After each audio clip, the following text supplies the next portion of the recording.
So, should you buy Red Faction Guerrilla in 2025? So I've been messing around with Red Faction Guerrilla, and man, this game is still one of the most satisfying destruction sandbox games ever made. Like, where in 2025 and barely any game lets you level an entire building just because you felt like it. And yeah, it's pretty clunky in spots and the story's whatever, but there's something so raw and fun about it that kinda makes me wonder why more games don't do this. So if you've been eyeing it out during a sale or thinking about revisiting it, let's talk about whether it's actually still worth your time, or if it's just one of those games that was cool then, but doesn't really hit the same anymore. So I booted the game up, expecting some good old chaos and demolition. But man, for me the first 30 minutes were pretty rough. The controls felt floaty as hell, aiming was all over the place, and my car got stuck on a tiny rock. Not once, but twice. During an early mission where I had to escape the EDF forces. It honestly made me question if the nostalgia was doing all the heavy lifting here. I remembered this game as this awesome destructive playground, but coming back to it, it kinda hits you how janky and dated some of the mechanics really are. Especially when you're used to modern movement and gunplay. But once I pushed through that clunky intro and actually let go of expecting it to feel modern, it started clicking for me. I remembered this one mission where I was told to demolish a high-value EDF structure tucked into a mountainside. At first I just tried going in, which was a disaster. I got swarmed, I died, and the whole thing fell apart. But luckily the second time, I parked the truck full of explosives uphill, snuck around the back and just let gravity do the work. Watching the entire outpost crumble in slow motion from a single perfect chain reaction. And this is the moment I realized why people still talk about Guerrilla. It's not tight combat or polished movement. It's the absolute freedom to be creative with the destruction. No other game gives you this kind of sandbox where the environment actually matters. After this, I ended up spending 20 minutes after the mission just testing how different structures fell, trying to drop smokestacks on enemy vehicles, and somehow, even in 2025, it still felt satisfying as hell. There's just something genuinely timeless about watching a building collapse exactly the way you made it collapse. That said, the moment-to-moment gameplay is kind of a mixed bag. The destruction is incredible, but outside of that, the actual combat mechanics are pretty stiff. Aiming's floaty, as I said, and hit feedback is weak. The enemy AI mostly ranges between just standing still and shooting, and running at you in a straight line. I had this mission where I had to escort a convoy, and it should have been intense, right?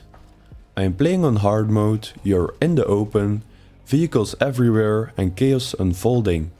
But the enemies just kind of trickled in like they were waiting in line to get shot. That said, the game's mission variety does surprise you. There are guerrilla raids, demolition runs, hostage rescues, and every one of them become an excuse to blow stuff up in a new way. I ended up spending way more time with those timed demolition challenges than I expected.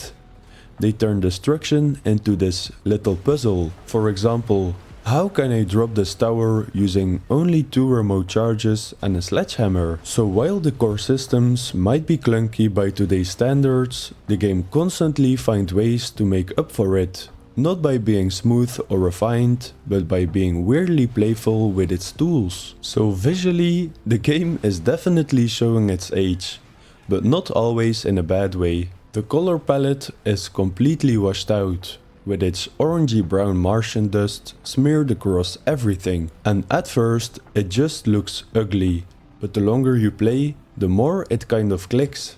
The bleakness actually works because it makes the destruction pop. What I mean is, when a building collapses and sends a plume of dust into the sky, it feels violent and messy, like the world is actively being torn apart.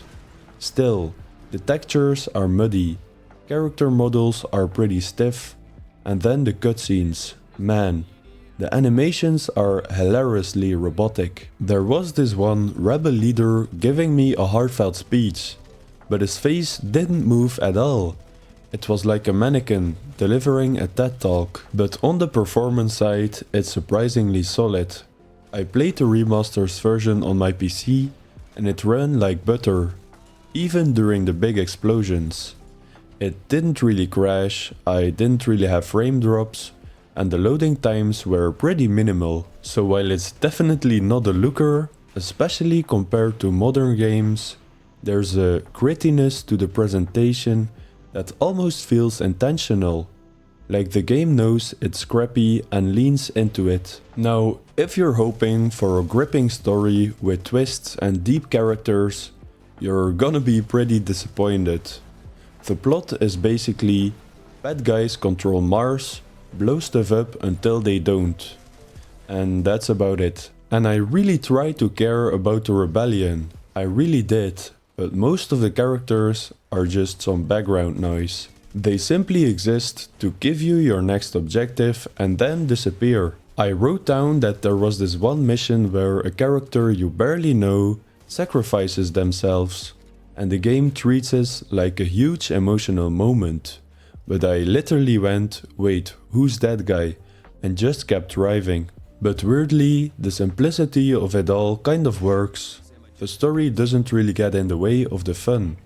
Missions are fast-paced and rarely overstay their welcome, and you're always moving toward a new outpost or unlocking some absurd new explosive. Compared to modern games, it's kind of refreshing. You're not bogged down with dialogue trees or lore dumps. It's just go here, wreck some stuff and move on. But for some people I could actually see this kind of being boring or repetitive. But honestly, that pacing makes it easier to dip in and out of the game. I found myself doing a few missions between playing Minecraft or other games, almost like a stress relief.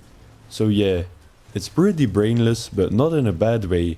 Just don't expect to walk away emotionally moved or quoting your favorite character. So the next part we're gonna talk about is the combat, because here's where things get a little bit weird.